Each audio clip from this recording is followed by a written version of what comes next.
For this video, I just want to add a trigger warning.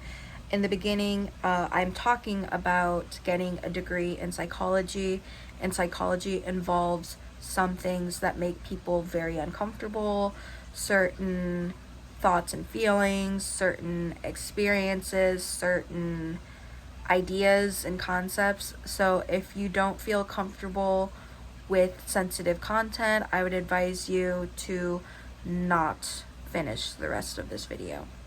Keep yourself mentally safe. Hello everyone, and welcome to Little Psychos, a little podcast project thing that I have talking about what it's like being a PsyD student.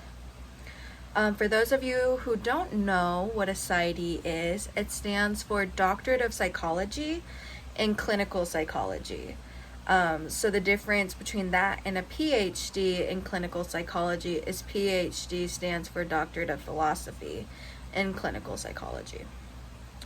PsyDs differ from PhDs because we actually focus more on clinical training than we do research in academia. We still have a focus in research and academia, but the emphasis is clinical training. And I wanted to create this podcast project thing to answer questions about my experience being in a PsyD program, what others, like my colleagues and classmates, what their experiences were like in a PsyD program. And I wanted to start with this first one being about what people wish they knew before deciding to do a PsyD, because I wish I had gotten a little bit more guidance on it. In all fairness, I got more guidance than the average PsyD student. But let's go ahead and get into it. So why did I choose to get a PsyD? I've always been interested in the psychology field, I would say. When I started the program, my aspirations were very different from what they are now. I wanted to be a therapist that worked with trauma and military veterans. That changed real fast. First year of my PsyD, I switched from wanting to work with military adult veterans to wanting to work with pediatrics, so children and adolescents. And then I found out I didn't want to be a therapist. I wanted to do assessments, and I can get into that as well. I would say when you're choosing between a master's degree in counseling versus a doctorate degree in clinical psychology, you should think about one, money, and two, what your long-term goals are. I generally advise people that just want to do therapy as their full-time job to just get the master's in counseling. Less time, less money. For people that want to be a therapist but also are interested in doing research, keeping up with academia, and being a part of academia, then I would say go the doctorate route. And what I mean by keeping up with or being in academia, I'm talking about continuing to being an editor for a research journal or being a professor. I would say if you want to teach, for sure the doctorate is the way to go. And then people ask, well, the difference between a PhD in clinical psychology and a PsyD in clinical psychology. So like I said before, the PhD tends to focus more on research. And not to say that that's a bad thing. If you want to do research, by all means, do a PhD. But me personally, I did not love being in research. I wanted to do a lot more clinical work. And that's what a PsyD does. So, this is not to say one is better than the other. It's just what you want to do more of.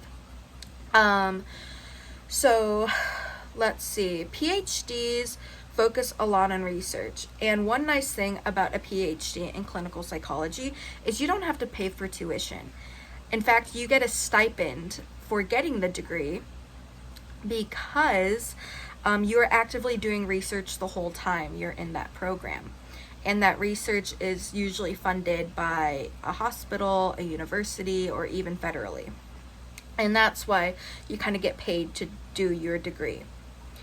The offside of a PhD is you don't get as much clinical training. Not to say that PhDs are not good clinicians, just when you're in school, the focus is not on getting as many clinical hours as you possibly can. The focus is your research.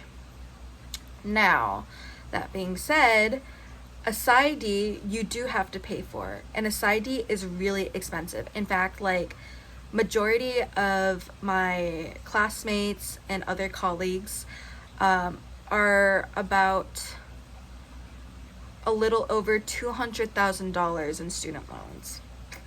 And you don't get a stipend, which is unfortunate.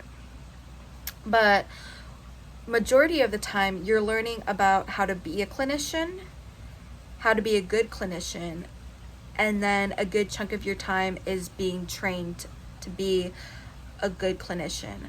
And I want to explain the differences between clinical training in a PhD and clinical training in a PsyD. A lot of PhDs, again, emphasize the research, so they don't want them to spend too much time doing clinical work. With that said, you still do clinical work. You still do, they're called practicums. That's basically like an externship where you're literally at a site to be trained to do a specific job, whether that's therapy or doing assessments. When it comes to PhDs, I'm just gonna tell you anecdotally, like, what I've heard from colleagues that are PhDs. For example, for me, prior to applying for internship, I had over 500 direct hours face-to-face with clients doing assessments. Whereas someone else who was applying to internship as a PhD had 150 direct testing hours. When it comes to therapy, going into internship, I had over 400 direct hours of face-to-face therapy with clients, whereas PhDs had about 200. So kind of weighing out the discrepancies in how training is emphasized. And for those of you who don't know what psychological or neuropsychological assessments are, they're basically ways to confirm a diagnosis of things like ADHD, autism, learning disorders such as reading learning disorders, which is commonly known as dyslexia, math learning disorders, writing learning disorders. There's also things that you can test for, like the prognosis of someone with Down syndrome, prognosis of someone with cerebral palsy, epilepsy. I personally did a neuropsychological assessment for a client who had early onset MS or multiple sclerosis. You can even do pre-concussion testing and post-concussion testing. You can do pre-chemotherapy testing and post-chemotherapy testing. So just things like that. And assessment and therapy are both so needed in the field. I just prefer doing assessments. And I'm very thankful that there are people who want to be full-time therapists, because we definitely need those people. So I've been kind of talking a lot, and I realize you may not know what I'm talking about at all. So let's start with the beginning. Applying to grad school. You don't need to have been a psychology major to apply for a doctorate in clinical psychology. There's just some prerequisites that they want you to have, so they know you have a basis in psychology language. So when you apply, you send in an application, and usually the school will give you like kind of like an advisor to kind of help you talk through what you're looking for, what program would be best for you. And once you send in the application, they'll invite you for an interview. And that interview can be from like 30 minutes to an hour about who you are, why you want the degree, what you're hoping to do with it, and would you be a good fit for the program. Once you have accepted a spot at your doctorate program, your first year for PhDs, you start doing research and learning how to do research. For PsyDs, the first year is getting you acclimated to like clinical training. So you do a lot about how to do a good intake interview, which is like the first interview you ever do with a therapist or psychologist in general when you're first meeting them. And then understanding the different diagnoses that are in the DSM. The DSM stands for the Diagnostic Statistical Manual of Mental Disorders. We're right now on the 5th text revised edition, so DSM-5 TR. So you're spending a lot of time doing that, and I'm sure PhDs learn about that as well, but I just know from my experience as a PsyD. Also knowing that the PhD will get you started with research almost as soon as possible. Your second year of the program, you do your first practicum, which is that clinical training at a site. For me, my first practicum was assessment practicum, and for that you usually spend I think the minimum is like 20 hours a week doing clinical work, or the maximum is 20 and the minimum is 16 hours. So you're spending a good chunk of time doing these practicums.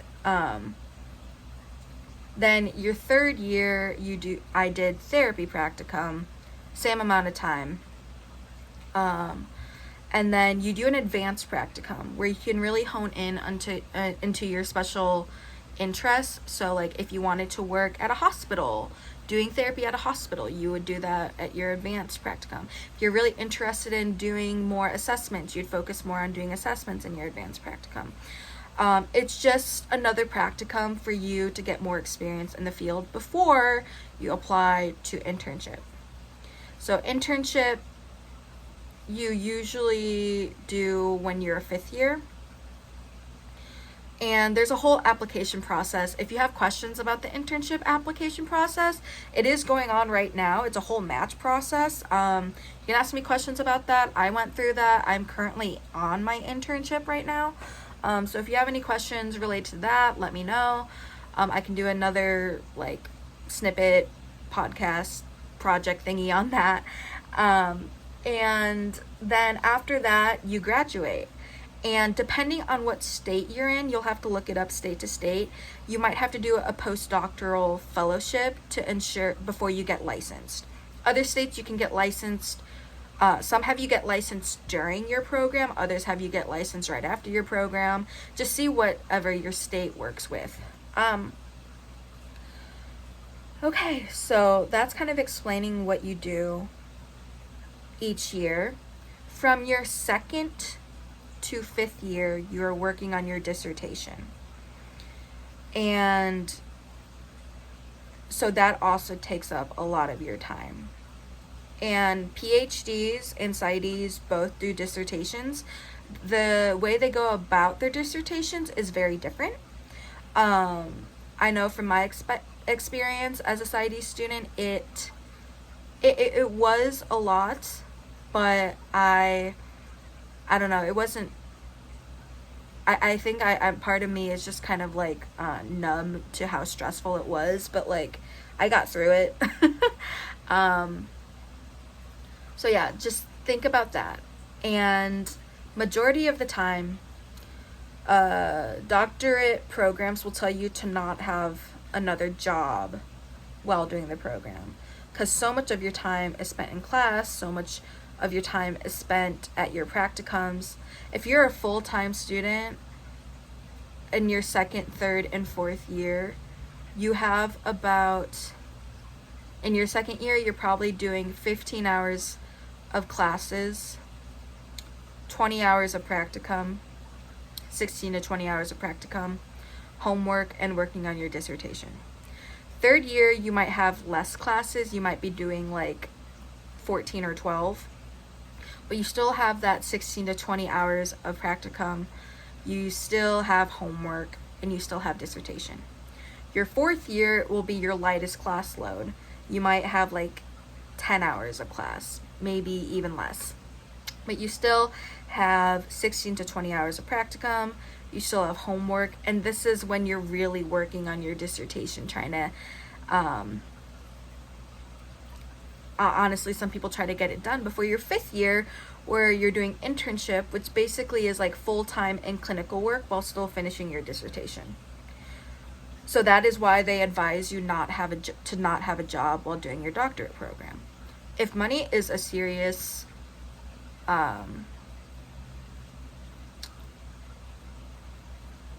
if money is like one of the biggest factors in your life, I would say do the PhD route over the PsyD route, because the PhD route, one, you don't pay for tuition.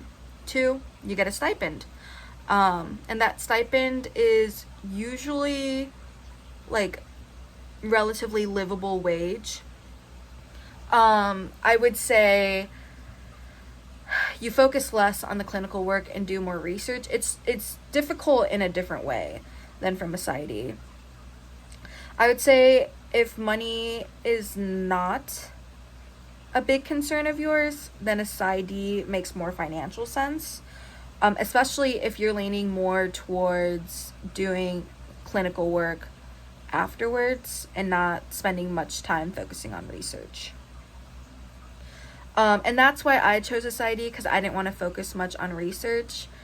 I will be very honest, I am in a very privileged position where my parents were very helpful during my degree and my school. I lived at home, my groceries and like other expenses were paid for while in this program. My parents were able to help me a little bit with tuition, so my student loans aren't as high as others of my classmates. So these are just things to consider before getting a PsyD. I will also say that if possible, talk to students about the program that you're looking at. So if you're looking at a PhD program through, I don't know, I'll just think about University of Illinois in Urbana-Champaign. Talk to PhD students that are currently in the program and how they like it. Same with like a PsyD student with their program. I will say that PhDs, getting accepted into a PhD program is much more competitive than getting accepted into a PsyD, but like it's still a doctorate program. They're both very competitive.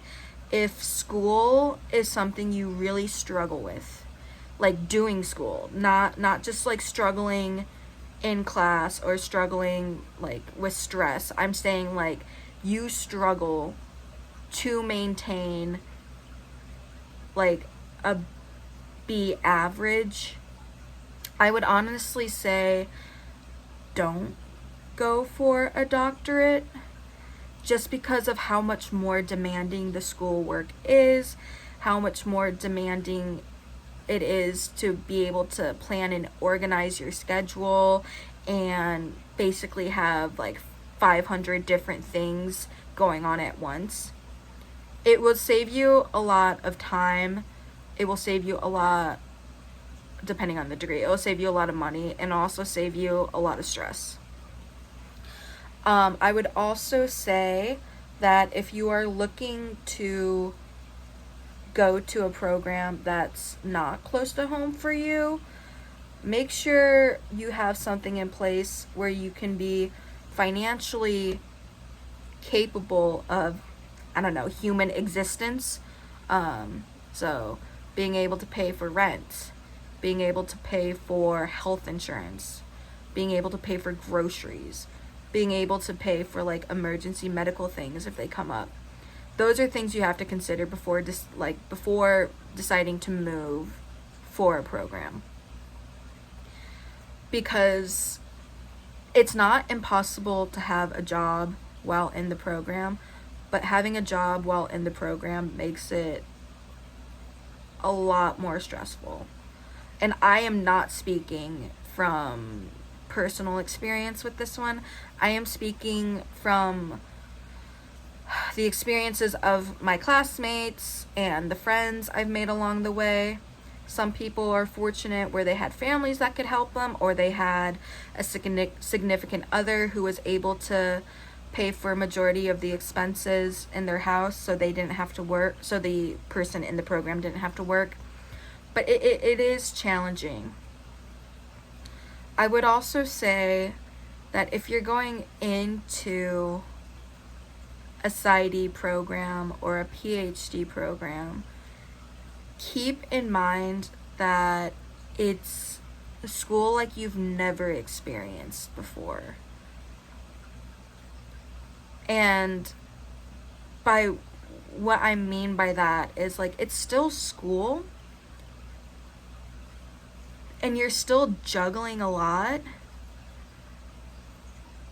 but the type of professionalism, the type of topics you're talking about can make people really uncomfortable.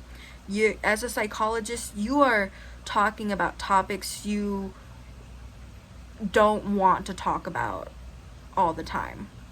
You're talking about people self-harming, you're talking about people having suicidal ideation, you are talking about eating disorders, you are talking about substance use and abuse, you are talking about people's biggest struggles on a daily basis and how you can help them through those struggles or give them recommendations for supporting someone with those struggles.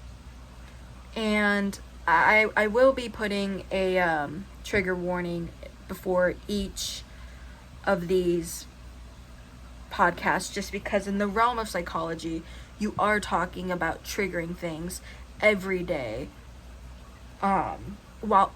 whether that's in class or if that's at your practicum. These are just the facts of the matter. You cannot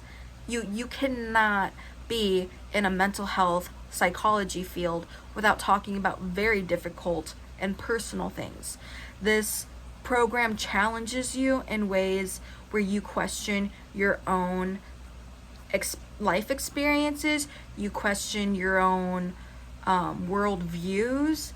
It's not just school taxing, it's mentally taxing, because you are learning how to be a support for people in the worst experiences of their lives. So I would say, if that is something that you don't think you could possibly be comfortable with, or if it will take a huge mental toll on you to work with people who are struggling with those things, I would say a doctorate is not right for you. I would also say, if you're not open and willing to talk to people with different world perspectives, different political perspective, religious perspectives, if you're not open to talking to people that don't agree with you on those things, you shouldn't be in the field either, because no matter what, it just doesn't work that way. I had a professor explain to a student that wasn't very comfortable talking about religion in the classroom or with clients, and the professor straight up told them, you have to work on that, because no matter who you work with, religion is going to come up and they're not all going to agree with you. That's just one of the things that you have to be accepting of as a therapist. I had a professor I had a professor share a story of a client he worked with that was straight up racist, and my professor identified as African American, and he was like, well, I'm black, so like, what does that do? And the client straight up goes, well, you're different, you're not like other black people. If you're not comfortable with getting comments like that about being whatever your most significant identity is that differs from like the weird population, white, educated, industrialized, I don't remember what the R stands for, and then the D is democratic. If you don't fit in those populations, even if you do, you're still going to be questioned by your clients about certain pieces of your own identity.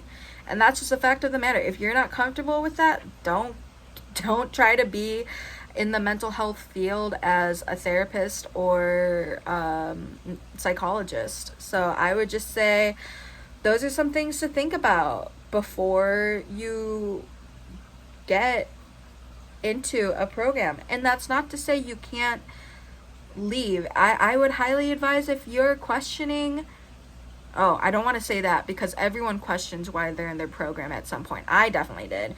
All my friends did. People who are graduated and have been clinicians for years at some point question why they're in their program. But if the program is making you feel very uncomfortable, if the program is making you so mentally unhealthy that it's like functionally a serious concern, if the program is affecting you so seriously that your physical health is becoming a functional concern, those are times when I would say you need to stop the program. The easiest time to stop the program is after your first or second year. Just saying. You haven't seriously started on your dissertation. You've only had about 1 year or less doing clinical work, and you're not so far into the program where you feel like, well, you paid for all these years, you have to keep going. So that would be my advice. I would also say, when you're in your doctorate program, you have to make a lot of sacrifices. You can't complain about things and expect things to change.